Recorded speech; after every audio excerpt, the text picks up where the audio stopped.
FIR ಆಗಬೇಕು. ಇಲ್ಲ ಅಂದ್ರೆ ನಿಲ್ಲಲ್ಲ ಇದು.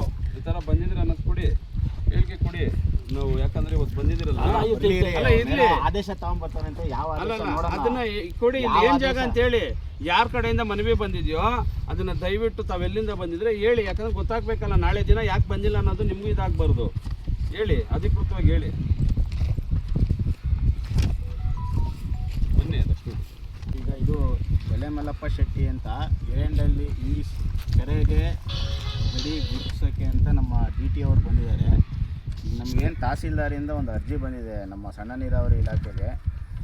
ಈ ಥರ ಹಿರೇಂಡಹಳ್ಳಿ ಗ್ರಾಮದ ಸರ್ವೆ ನಂಬರ್ 95ರಲ್ಲಿ ಖಾಸಗಿಯವರು ರೋಡ್ ಮಾಡ್ತಾ ಇದ್ದಾರೆ ಅಂತ ಒಂದು ಒತ್ತುವರಿನ ತೆರವುಗೊಳಿಸೋಕ್ಕೆ ಅಂತ ಬಂದಿದ್ದೀವಿ.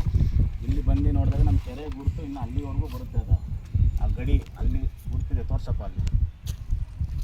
ನೀವು ಹೇಳ್ತಾ ಇರಿ, ಅವ್ರು ನೋಡಿದ್ದಾರೆ, ಅಲ್ಲಿವರೆಗೂ ಬರುತ್ತೆ. ಆದ್ದರಿಂದ ಇದನ್ನು ತೆರವುಗೊಳಿಸೋಕೆ ನಾವು ಬಂದಿದ್ದೀವಿ. ಅವ್ರು ಖಾಸಗಿಯವ್ರೇನೋ ಆದೇಶ ಇದೆಯಂತೆ ಅವ್ರಿಗೆ ರೋಡ್ ಮಾಡಲಿಕ್ಕೆ. ಅವ್ರು ಬರಲಿ, ಅವ್ರು ಏನು ಆದೇಶ ತೊಗೊಂಬರ್ತಾರೋ ತೊಗೊಂಬರ್ಲಿ. ಇಲ್ಲ ಮತ್ತೆ ಬೇರೆ ಇನ್ನೂ ಏನು ಹೇಳಿದ್ರಲ್ಲ ಸರ್, ಅದನ್ನ ಹೇಳಿ ಸರ್. ಅದು ಅವ್ರನ್ನ ಕೇಳಿದಕ್ಕೆ ಏನು ಹೇಳಿದ್ರಿ ಸರ್, ಕೆರೆಯಲ್ಲಿ ಯಾರಾದ್ರೂ ರಸ್ತೆ ಮಾಡಕ್ಕೆ ಆದೇಶ ಮಾಡ್ತಾರೆ. ಆದೇಶ ಯಾವುದು ಸ್ಮಶಾನ ಇದ್ರೆ 10 ಅಡಿಯಿಂದ 15 ಅಡಿ ಮಾಡಬೇಕು. ಅದು ಬಿಟ್ಬಿಟ್ಟು ಇವ್ರು 80 ಅಡಿ ರೋಡ್ ಮಾಡ್ತಾರೆ. ಯಾವ ಉದ್ದೇಶದಿಂದ ಮಾಡ್ತಾವ್ರೆ? ಸಂಬಂಧಪಟ್ಟವ್ರನ್ನ ಕೇಳಿದ್ಕೆ ಇಲ್ಲ ನಮ್ಗೆ ಆದೇಶ ಇದೆ ಅಂತ ಹೇಳಿದ್ದಾರೆ. ಅವ್ರು ಬರ್ತಾ ಇದ್ದಾರೆ, ಬರ್ಲಿ ಇರಿ. ಇಲ್ಲ ಅಂದ್ರೆ ಎಲ್ಲರಿಗೂ FIR ಮಾಡ್ಸೋಣ ಬಿಡಿ.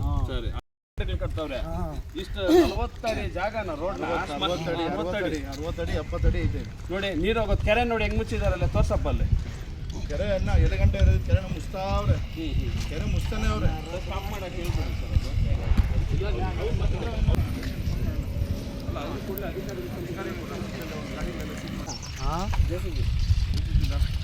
ನಾವು ಮೇಡಹಳ್ಳಿ ಗ್ರಾಮಸ್ಥರ ಸಮ್ಮುಖದಲ್ಲಿ ಹಾಗೂ ಸರ್ಕಾರಿ ವ್ಯಾಪ್ತಿಗೆ ಬರ್ತಕ್ಕಂಥ DT ಅವರು, ಆಗ ಅದೇ ರೀತಿ ನಮ್ಮ ಸಣ್ಣ ನೀರಾವರಿ ಅಂತರ್ಜಲ ಇಲಾಖೆಯ ನಮ್ಮ ಇಂಜಿನಿಯರ್ ಅವರು ಯಾರಿದ್ದಾರೋ ಅವರೊಂದು ಸಮ್ಮುಖದಲ್ಲಿ ಒಂದು ಗ್ರಾಮಕ್ಕೆ ಹಿರೇಂಡಹಳ್ಳಿ ಸರ್ವೆ ನಂಬರ್ 95-96ರಲ್ಲಿ ಏನೋ ಒಂದು ಕೆರೆ ಜಾಗನ ಒತ್ತುವರಿ ಮಾಡ್ತಾ ಇದ್ದಾರೋ ಅದನ್ನು ಪ್ರಶ್ನೆ ಮಾಡ್ಲಿಕ್ಕಂತ ಇಲ್ಲಿರ್ತಕ್ಕಂಥ ಎಲ್ಲ ಏನು ರಸ್ತೆಗಳು ಮಾಡ್ತಾ ಇರ್ತಕ್ಕಂಥ ಕೆಲವು ಲಾರಿಗಳು JCBಗಳು ಯಾರು ಅಂತ ಗೊತ್ತಾಗ್ತಾ ಇಲ್ಲ.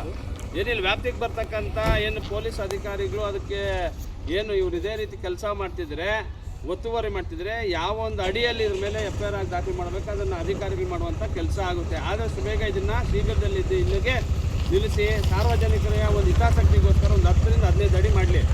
ಆದರೆ ಎಲ್ಲೋ ಆಂಧ್ರದವ್ರನ್ನ, ಬಿಲ್ಡರ್ಗಳನ್ನ, ಅಪಾರ್ಟ್ಮೆಂಟ್ಗಳನ್ನ ಮತ್ತೊಂದು ಮಗದೊಂದು ಮಾಡೋರ್ಗೆ ಏನಾದರೂ ಇಲ್ಲಿ ದಾರಿ ಮಾಡಿಕೊಟ್ರೆ ಒಂದು ದೊಡ್ಡ ಮಟ್ಟದ ಒಂದು ಪ್ರತಿಭಟನೆಯ ರುಚಿನ ನಮ್ಮ ಒಂದು ಕೇರ್ಪುರಂ ಕ್ಷೇತ್ರದ ಆಡಳಿತ ನೋಡಬೇಕಾಗುತ್ತೆ. ದಯವಿಟ್ಟು ತಹಶೀಲ್ದಾರ್ರೇ, ಜಿಲ್ಲಾಧಿಕಾರಿಗಳೇ ಇದೇ ರೀತಿ GBA ನಮ್ಮ ಕೃಷ್ಣ ಬೈರೇಗೌಡ ಸರ್ ಅವರೇ ಏನು ಇತ್ತೀಚಿನ ದಿನಗಳಲ್ಲಿ ಬೀದಿ ವ್ಯಾಪಾರಿಗಳನ್ನ ಏನು ಒತ್ತುವರಿ ತೆರವು ಮಾಡ್ತಾ ಇದ್ದೀರೋ ಅದೇ ರೀತಿ ಕೆರೆನ ಒತ್ತುವರಿ ಮಾಡ್ತಾ ಇರ್ತಕ್ಕಂಥ ಭೂಗಳರ ಮೇಲೂ ಸಹ ನೀವು ಕಾನೂನು ಕ್ರಮ ಜರುಗಿಸಬೇಕಂತ ಈ ನಿಟ್ಟಿನಲ್ಲಿ ನಮ್ಮ ಭೀಮ್ ಸೇವಾ ಸಮಿತಿ ಸಂಘಟನೆ ಹಾಗೂ ರೈತ ಸಂಘಟನೆ ಹಾಗೂ ಅದೇ ರೀತಿ ಎಲ್ಲ ಒಂದು ಸರ್ಕಾರ ಅಧಿಕಾರಿಗಳ ಸಮ್ಮುಖದಲ್ಲಿ ತಮ್ಮ ಗಮನ ಕೊಡ್ತಾ ಇದ್ದೀವಿ. ಜೈ ಭೀಮ್.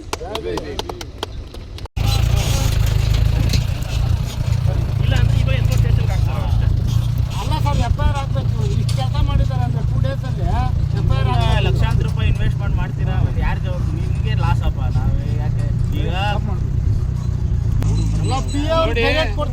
ಮಾನ್ಯ GBA ಸಚಿವರು ಏನಿದ್ದೀರಾ, GBA ವ್ಯಾಪ್ತಿ ಬರೋದು ಇವರು ಸುಳ್ಳು ಹೇಳ್ತಾವ್ರು. PR ಸಮ್ಮುಖದಲ್ಲೇ ನಡೀತೈತೆ. MLA ಅವ್ರಿಗೊಂದ್ಸರಿ ಯಾರು MLA ಅವ್ರು PR ಹೇಳಿರೋದಾ? ಇವರು MLA ಹೆಸರು ಬಳಸ್ಕೊಂಡು ದುರ್ಬಳಕೆ ಮಾಡ್ತಾರೆ ಅಧಿಕಾರಿಗಳು. ನೋಡಿ, GBA ಸಚಿವರೇ ಏನಿದ್ದೀರಾ, ಇವತ್ತು ನಾವೆಲ್ಲ ಒತ್ತುವರಿಗಳು ತೆರವು ಮಾಡ್ತಾ ಇದ್ರಿ ಅಂಗಡಿಗಳ ಮುಂದೆ, ಏನು ಪಾದಾಚಾರಿಗಳ ಮಾರ್ಗ ಇಲ್ಲಿ ಕೆರೆನ ಮುಚ್ಚಿ ನುಂಗಿ ನೀರು ಕುಡಿತಾ ಇದ್ದಾರೆ.